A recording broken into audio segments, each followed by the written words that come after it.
कोई मुद्दा ऐसे मैं उसको मुद्दा नहीं बोलूंगी। एक सच्चाई की लड़ाई है, 2 साल से हम संघर्ष कर रहे हैं और सेम उसी बदमाश के हाथ में फेडरेशन दे दी है। तो मैं बिल्कुल सदन में अगर मैं आई हूँ और खिलाड़ियों के लिए मैं आई हूँ, किसी और थर्ड चीज के लिए मैं आई नहीं हूँ। अगर खिलाड़ियों के साथ में गलत हो रहा है तो मैं बाहर भी बोलती हूँ, अंदर भी बोलूंगी और हर जगह पे जहाँ पे गलत हो राज्य मंत्री से बात कर रहे थे इसी पे, तो उनका कहना था कि ये कोई सदन से जुड़ा हुआ मसला नहीं था जो सदन के देखिए नहीं, अगर पूरे प्रदेश में अगर जब प्रदेश का कोई बच्चा मेडल लेके आता है तो वो स्पेशल उस प्रदेश का मुद्दा हो जाता है। जब हरियाणा के बच्चे अगर उसमें स्ट्रगल कर रहे हैं तो डेफिनेटली वो प्रदेश का मुद्दा है और उसको हम टेकअप करेंगे। मतलब इसको हम ऐसे लाइटली नहीं बोल सकते कि हमारा मुद्दा नहीं है, हमारा काम ही नहीं है। हम इस प्रदेश के वासी हैं, हम इस देश के वासी हैं और प्रदेश और देश दोनों हमारी जिम्मेदारी है। और मैं आज इस सदन में हूँ तो मेरे को मौका मिला है तो मैं डेफिनेटली मतलब इस चीज के खिलाफ मैं खड़ी होंगी। सिल्वर मेडल का मुद्दा आपने सदन के अंदर उठाया, लेकिन मुख्यमंत्री ने मिला नहीं है, तो क्या उम्मीद है इस पर जवाब? क्योंकि बहुत सारे वादे दिखाए जा रहे थे कि वादे पूरे करते हैं मुख्यमंत्री जी, तो मैंने ये वादा याद दिलाया कि आपने किया था, आप पूरे सदन के सामने जवाब दीजिए क्या चल रहा है आपके वादे का। सड़कों पर आपने संघर्ष किया 2 साल और अब कुश्ती फेडरेशन का भी आपने बात करी, लेकिन आपकी बात को काट दिया गया। टाइम स्पोर्ट्स ऐसा एक सब्जेक्ट है, इसको हमें काफी टाइम चाहिए, काफी लंबा एक इसमें तो मतलब बहस होती है ना, जो वो वाला हमें टॉपिक चाहिए। इसमें वो सामने वाले कुछ प्रेजेंट करते हैं, मैं कुछ प्रेजेंट करती हूँ, तो कोशिश मेरी है कि मैं मतलब कुछ तो हम चेंज करें। अगर मैं यहाँ पे आई हूँ स्पोर्ट्स में कुछ चेंज नहीं हुआ तो कोई फायदा नहीं हुआ।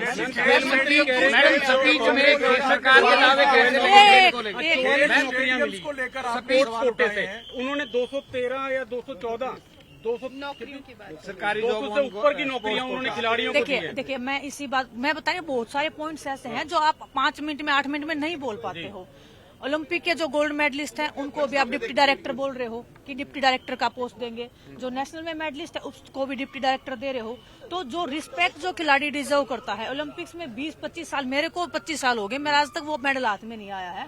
तो वो मेडल की जो कीमत है वो सरकार को पता भी होनी चाहिए और उस खिलाड़ी को वो सम्मान भी मिलना चाहिए, ताकि पूरी जिंदगी के लिए उसको ये रहे कि हाँ मैंने इस प्रदेश के लिए, इस देश के लिए कुछ किया है और मैं आज जिस पद पे हूँ वो अपनी मेहनत के ऊपर हूँ, वो किसी के रहमो क्रम पे नहीं हूँ। तो इतना सम्मान तो खिलाड़ियों को मिलना चाहिए। 44 जो पोस्टें उस टाइम मिली थी वो बड़ी पोस्टें थी, आप क्या कहना चाहेंगे कांग्रेस राज? पहले डेफिनेटली वो बड़ी मिलती थी, डीएसपी लगाते थे सीधा बड़ी पोस्ट पे। और अभी साक्षी मलिक का मैंने जिक्र किया था, साक्षी मलिक ने इतना रिक्वेस्ट किया कि उनको यूनिवर्सिटी, आप अगर यूएसए का देखोगे, चाइना का देखोगे, जो बड़े बड़े खिलाड़ी हैं वो यूनिवर्सिटीज में बड़ी पोस्ट पे जाते हैं ताकि वो खेल को, स्पोर्ट्स को मैनेज करें। और वो जो हमारे खिलाड़ी नहीं है, आप एक डिप्टी डायरेक्टर से आप क्या उम्मीद कर सकते हो और क्या उसको आप उचित सम्मान दे रहे हो? क्या नहीं करना चाहिए? यूनिवर्सिटी में भी तो स्पोर्ट्स कंपल्सरी करना चाहिए ना, उसमें भी खिलाड़ियों को आप जिम्मेदारियां दो, खिलाड़ियों को भी सीखने को मिलेगा। तो एक जरूरी नहीं है कि एक स्पोर्ट्स की फील्ड में खिलाड़ी एक ऐसा एक मैं मानती हूँ कि इतना दिमाग, इतना माइंड उसके अंदर होता है, इतना क्रिएटिव होता है और वो हर चीज से, जिंदगी में हर चीज से वो गुजर चुका होता है। तो वो अलग अलग फील्ड में भी वो अपना कंट्रीब्यूशन दे सकता है। जरूरत है आपको उसके पे विश्वास करने की। बस कैश अवार्ड की बात आई तो उन्होंने कहा कि कांग्रेस टाइम में 38 करोड़ रुपए कैश दिया गया था, जबकि हमारी सरकार ने 592 करोड़ दिया। देखिए वो आंकड़े मैं वही तो बता रही हूँ ना, खेल मंत्री जी के बाद बोलने के बाद मेरे को मौका मिलता तो मैं डेफिनेटली वो आंकड़े बताती। अभी आंकड़े क्या बोल रहे हैं सदन में, सामने एक बात लिखी हुई थी कि सदन में अगर पैर रखा है, नहीं बोलना और झूठ बोलना दोनों चीजें बराबर हैं। तो वो ये चीजें जो हैं वो पूरे सदन के सामने सच्चाई से रखनी चाहिए। ऐसे आप पूरा तथ्य नहीं है कि नहीं, ये बिल्कुल तथ्य नहीं है। ऐसा इतना पैसा किस खिलाड़ी को मिला है? खिलाड़ी कैश अवार्ड के लिए दर दर भटक रहे हैं।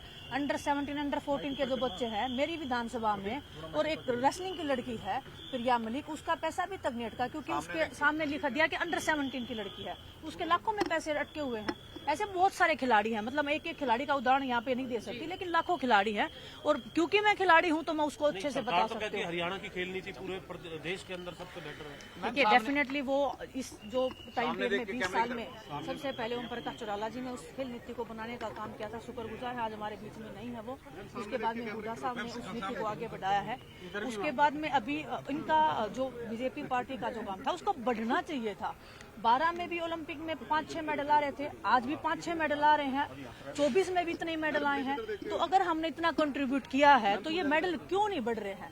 तो अगर आपने इतना इन्वेस्ट किया है तो ये आपकी भी तो जिम्मेदारी है। मैं मान गया आपकी बातें, शायद सच बात है ठीक है, मैं उसको दूसरी चीज को मैं साइड में रखती हूँ, वो सब सच है। तो हमारे जो रिजल्ट्स है वो क्यों नहीं बढ़ रहे हैं, इसके ऊपर भी तो खेलों में सरकार राजनीति की भी इसका एक जिम्मेदारी है। कारण है। खेलों के अंदर जो फेडरेशन में बिल्कुल राजनीति एक कारण है। अभी आप देख लो बॉक्सिंग फेडरेशन में क्या चल रहा है, बड़े बड़े नेता है वो उसको कब्जे में लेके अपना पर मैम अंदर मंत्री महिपाल ढांडा ने आपको ये भी कहा कि एक वाक्य हुआ है तो जरूरी नहीं सारे वाक्य ऐसे हो और पार्टी को उससे अलग। देखिए, मैं आपको आपके सामने एक बिल्कुल क्लियर बात बोल रही हूँ। जितने भी चाहे मुख्यमंत्री जी हैं, मंत्री जी हैं, हमारी पार्टी से विपक्ष पे है, एज ए खिलाड़ी होने के नाते मेरे को सदन में बहुत सम्मान मिल रहा है। इसमें मैं झुठला नहीं सकती उस चीज को, और मैं थैंकफुल भी हूँ, और मुझे समझ में भी आ रहा है, मिल भी रही लोगों से, तो वो बहुत सम्मान कर रहे हैं। और मैं भी बिल्कुल सम्मानता के साथ में बिल्कुल इज्जत और उस अपनी मर्यादा में रह के अपने बात को, खिलाड़ियों की बात को रखने का कार्य कर रही हूँ, और मैं आगे भी इसको मतलब जारी रखूंगी।